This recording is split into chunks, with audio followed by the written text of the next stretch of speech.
జై శ్రీరామ్ అండి అందరికీ. భగవంతుడు ఎక్కడో లేడండి, చూస్తూ ఉంటాడు. భగవంతుడు చూడట్లేదు అనేది పరమ అబద్ధం అన్నమాట. చూస్తూ ఉంటాడు. ఎలా చూస్తూ ఉంటాడు అని మీరు అడగొచ్చు. అయితే నేను చెప్తాను ఈ వీడియోలో.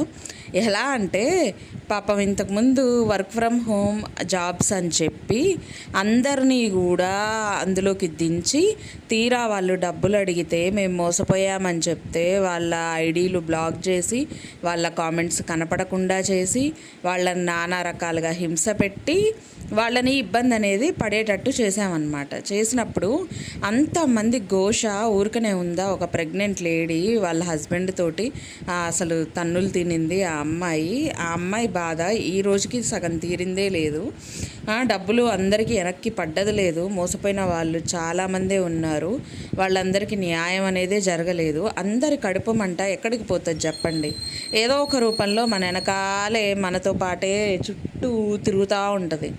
ఇప్పుడు అదే తిరుగుడు అక్కడ తిరిగిందనమాట. పాపం ఎక్కడి నుంచో డబ్బులు పెట్టి ఎర్రమట్టి తెప్పించుకున్నారు, ఒక ట్రాక్టర్ నిండాను, లారీ నిండాను. సో ఎంతో అమౌంట్ పెట్టేసి అందులో ఆ తెప్పించుకున్న మట్టిలో చుట్టుపక్కల ఉండే 4 ఇళ్ళ వాళ్ళు ఏదో కుండీలో పోసుకోవడానికి ఒక చిన్న బకెట్లోనో చిన్న కవర్స్లోనో మట్టి బాగుంది అనేటప్పటికీ ఖచ్చితంగా మనుషులకు ఆశ కలుగుతుంది. ఒక మొక్క పెంచుకుందాము. మట్టిని ఏం చేసుకుంటారండి చెప్పండి? మొక్కలకు తప్పించి మట్టిని ఎవరన్నా ఏమన్నా చేసుకుంటారా? సరే, ఒక జీవమే బతుకుతుంది కదా, అందులో మట్టిలో ఒక మొక్కనేస్తారు. ఆ మొక్క మంచిగా పూలు కాయలు అన్నీ వస్తున్నప్పుడు ఎంత పుణ్యం ఉంటుంది. అయినా సరే అలాంటి మట్టి 20-25% అందరూ తీసుకుపోయారంట. దానికి కడుపు ఇక లబలబలాడిపోతుంది మనుషులకి. దొంగతనం చేశారు. అవును, దొంగతనము. పాపం వాళ్ళు ఏదో ఒక మొక్కను పెంచుకోవడానికి మట్టి తీసుకపోతేనే ఇక్కడ లబలబం అంటుంది మనసు అంతా, ఒళ్ళు అంతా. మరి ఈ జనాల దగ్గర వర్క్ ఫ్రమ్ హోమ్ అని చెప్పి అంతంత డబ్బులు వసూలు చేసి వాళ్ళకి జాబ్ లేకుండా వాళ్ళ ఏదన్నా కామెంట్ సెక్షన్లో రాస్తే వాళ్ళని బ్లాక్ చేసి, వాళ్ళు ఫోన్స్ చేస్తే లిఫ్ట్ చేయకుండా నానా హింస ఎంత పెట్టారు? అవునా కాదా? హింస అనేది పెట్టారా లేదా? మరి అలాంటిది ఇక్కడ మట్టిపోతే మాత్రం మీరు అసలు ఎక్కడ లేని నొప్పి వేదనలన్నీ అనుభవిస్తున్నారే. మరి అదే వేదన అవతల వాళ్ళకు ఉండదా? వాళ్ళ డబ్బులు కావా? మీయే డబ్బులా? మీరు ఖర్చు పెట్టేవి మాత్రమే డబ్బులా? అవతలళ్ళు మరి అవి చెట్లకు కాస్తున్నాయా ఏమన్నా? అలా నోటు తీసుకొచ్చి ఇలా యువతల మీ చేతుల్లో పెట్టడానికి దేవుడు ఎక్కడికి పోడు. దొంగలు అంటున్నారు, కానీ ఒకసారి మొహం తీసుకెళ్ళి అద్దంలో చూసుకుంటే అసలు దొంగలు ఎవరో తెలుస్తుంది. పాపం మట్టి తీసుకెళ్ళినా ఏదో చిన్న చిన్న కవర్లలో పట్టుకెళ్ళిన వాళ్ళు దొంగలు కాదు. అందరి దగ్గర కడుపు కొట్టేసి వాళ్ళ డబ్బులు తీసుకొని వాళ్ళకి ఆన్సర్ చేయకుండా ఉన్నోళ్ళు దొంగలు. అందుకే అంటున్నా, వెళ్ళి మొహం అద్దంలో చూసుకుంటే దొంగలు ఎవరనేది కంపల్సరీ తెలిసిపోతుంది. పైగా ఏంటంటే రోజుకి 2-3 వీడియోలు, పిచ్చ వీడియోలు. అసలు ఇదేంటి, ఇటుకలు పెట్టి సిమెంట్ వేసేదానికి కూడా 3 నిమిషాల నుంచి 4 నిమిషాలు స్లో వర్షన్లో పెట్టి ఆ వీడియో అనేది వాల్ అనేది వచ్చేది. అది కూడా 3-4 నిమిషాలు స్లో మోషన్లో పెట్టి అది కూడా వీడియో చూపించడమే. అవతలతో ఏదో సోది వాగుడు మాట్లాడుతూ ఉండేది, అది కూడా వీడియో. ఆ బ్యాక్గ్రౌండ్లో వాయిస్ ఇచ్చే కాడికి అక్కడ సోది వాగుడు వాగడం అవసరమా? ఏదో పెద్ద విషయం చెప్తున్నట్టు, ప్రపంచాన్ని ఉద్ధరిస్తున్నట్టు. బాబ్బా ఎక్కడ లేని నాటకాలు రా నాయన. ఒక వీడియో తర్వాత ఇంకో వీడియో వచ్చింది. మట్టి తెప్పించడం ఒక వీడియో, మట్టి బయట పోయించడం ఒక వీడియో, అది తీసుకొచ్చి ఇంట్లో పోయించడం ఒక వీడియో. ఇక ఆఖరికి తినేవాళ్ళని కూడా ప్రశాంతంగా తిననీయకుండా ఆ తినేటప్పుడు కూడా వీడియో చేయడం. అసలు వాళ్ళైతే నవ్వుతున్నారు నిజంగా. వీడియోలో పడుతుందని తెలిసి కూడా వాళ్ళు నవ్వుతున్నారు. ఇదేం చండాలనరా బాబు, ఇలా వీడియో తీయడం ఏంటి తినేటప్పుడు అని చెప్పేసి. వాళ్ళకి భోజనాలు తెచ్చేది ఒక వీడియోనే, బయట తిరిగేది, వర్కర్స్ కోసం తిరిగేది ఒక వీడియోనే. అసలు ఏందబ్బా వీడియోల మీద వీడియోలు. అసలు నన్ను అడిగితే వీళ్ళు సొంత డబ్బు అనేది ఎక్కడా తీయట్లేరండి. యూట్యూబ్ నుంచి వచ్చే పిచ్చి మనీ ఏదైతే ఉందో, అంటే జనాలు పిచ్చిగా ఎట్లా పడితే అట్లా పనికి మాలిన వీడియోలు చూస్తున్నారు కదా అభిమానంతో. సో ఆ అభిమానాన్ని వాళ్ళు క్యాష్ చేసుకుంటున్నారు అంతే. అంతకుమించి వేరేది ఏం లేదు. బీభత్సంగా వాళ్ళు యూజ్ చేసుకోవడానికి మాత్రమే ఇలాంటి వీడియోస్ చేస్తున్నారు. ఏం ఉపయోగం అండి ఆ వీడియోస్ వల్ల? నిజంగా మీరు చెప్పండి. పోనీ ఇట్లా ఉపయోగం ఉంది ఈ వీడియోస్ చేయడం వల్ల అని మీకు ఎవరికైనా అనిపిస్తుందా? అరే మట్టి తీసుకుపోయిన దానికి కూడా ఒక వీడియో చేసి నేనేదో ఉద్ధరించేసిన ఎప్పటియోనంట ఆ బండలు హోల్స్ వచ్చి ఏదో ఒక రకంగా అయిపోయింది. ఎప్పుడైనా సరే బండలు కూడా ఎలా ఉండాలంటే మరీ ఎండలో ఇంకా అసలు అవి పొట్లిపోయేటట్టు ఇరిగిపోయేటట్టు బండల్ని ఎన్నో సంవత్సరాలు వర్షంలో తడిచి ఎండలో ఎండి అలా ఉన్న బండలు కూడా ఎక్కడ ఉపయోగపడవండి. అవి చూడ్డానికి మంచిగా కనిపించినా వాటి మీద బరువు పడంగానే ఇరిగిపోతాయి.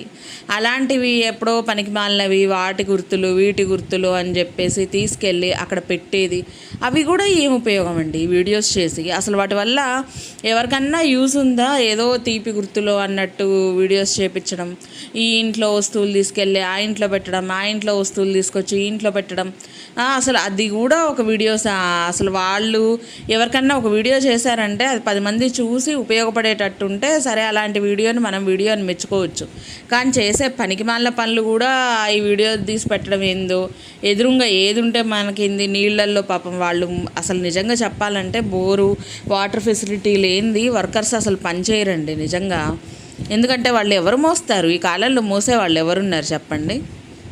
నువ్వు 1000 రూపాయలు ఇచ్చి రోజుకు ఒక పని మనిషిని పిలిపించినా వాళ్ళు ఎంతవరకు చేసే వర్క్ ఉంటుందో అంతవరకే చేస్తారు. అంతకు మించిన వర్క్ వాళ్ళు చెయ్యరు.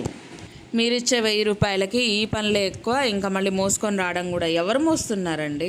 ఎవరైనా మోటార్లు పైపులు ఇలాంటివి వేసుకొని ఆ ఇంటికి సంబంధించిన పనులన్నీ చేసుకుంటున్నారు. పాపం వాళ్ళేదో పోనీలే అసలు ఏదో ఒకటి వెళ్ళాలి కదా అన్నట్టు వాళ్ళేదో నీళ్ళల్లోకి దిగి చక్కగా బకెట్లతో మోసుకొని వస్తుంటే అది కూడా వీడియో చేసుకొని క్యాష్ చేసుకోవాలా అండి? అసలు మొన్న టూర్కి పోయినప్పుడు పెట్టింది అవతలోళ్ళు, ఖర్చు మొత్తం వాళ్ళు బేర్ చేసింది అవతలోళ్ళు. మనమేదో ఖర్చు పెట్టి జనాలకి అక్కడున్న ప్లేసెస్ అన్నీ చూపిస్తున్నట్టు, మనమేదో పెద్ద అచీవ్మెంట్ సాధించినట్టు బిల్డప్లు ఒకటి, మళ్ళీ ఆ డ్రెస్సులు ఏందో ఆ వ్యవహారం ఏందో. అసలు ఏదన్నా మనకి వాతావరణము అక్కడున్న పరిస్థితులు మారితే మనమేమి పెద్ద బిల్డప్ ఇవ్వాల్సిన పని లేదండి. అంత బిల్డప్ ఇవ్వాల్సినంత సిచ్యువేషన్ మనకు అవసరం లేదు. కానీ మనం ఒక దగ్గరికి పోయామంటే మనలో ఎక్కడ లేని డబల్ యాంగిల్ బయటకు వస్తుంది. అంటే కనిపించిన అపరిచితుడు ఇలా కొంతమందికి బయటకు వచ్చేస్తారనమాట. అలా బయటకు వచ్చేసారనమాట. ఏంటో కొంచెం పాష్గా మాట్లాడటము, ఏదో కొంచెం డీసెంట్గా ఉన్నట్టు బిల్డప్ ఇవ్వడము, ఇలాంటివన్నీ చేస్తున్నారు. ఇవన్నీ చేస్తే జనాలకి ఇంకా చిరాకు వస్తుంది, కంపరం వస్తుంది. అరే ప్రతిదీ మమ్మల్ని ఐడెంటిఫికేషన్ ఈ టెంపుల్ దగ్గరే చేస్తారు, ఈ టెంపుల్ మాకు ఒక పర్మనెంట్ బ్రాండ్ అయిపోయింది. ఏందండి టెంపుల్? అది టెంపుల్ గురించి మనం ఎంతవరకు మాట్లాడాలో అంతవరకే మాట్లాడాలి. వీళ్ళని చూడడానికి టెంపుల్ దగ్గరికి జనాలు రారు. టెంపుల్ దగ్గరకు వచ్చారు కాబట్టే మనుషుల్ని చూడాలి అని అనుకుంటారు. అమ్మవారి తర్వాతే మామూలు మనుషులు ఎవరైనా సరే. అంతేగాని మామూలు మనుషుల కోసం అమ్మవారి దగ్గరికి వెళ్తున్నారనేది పిచ్చి అపోహ. అలాంటివన్నీ కూడా పనికిమాలిన విషయాలన్నమాట. అవేందో పెద్ద గ్రేట్ సక్సెస్ స్టోరీస్ అన్నట్టు యూట్యూబ్లో పెట్టడము, చెప్పడము, ఎవరికి వాళ్ళే సెల్ఫ్ డబ్బా కొట్టేసుకోవడం. మరి ఇలాంటి మనుషుల్ని ఏమనాలో ఏమో నాకు ఇంతకంటే కూడా అర్థం కావట్లేదు. అయినా ఒక రకంగా మంచిగా జరిగిందిలేండి. నొప్పి ఏంటో తెలిసింది. మందిని ముంచేసి మనం ఏదన్నా చేసామంటే ఆ నొప్పి ఎలా ఉంటుందనేది కొంచెమైనా అవగతమైంది కొద్దిగన్నా.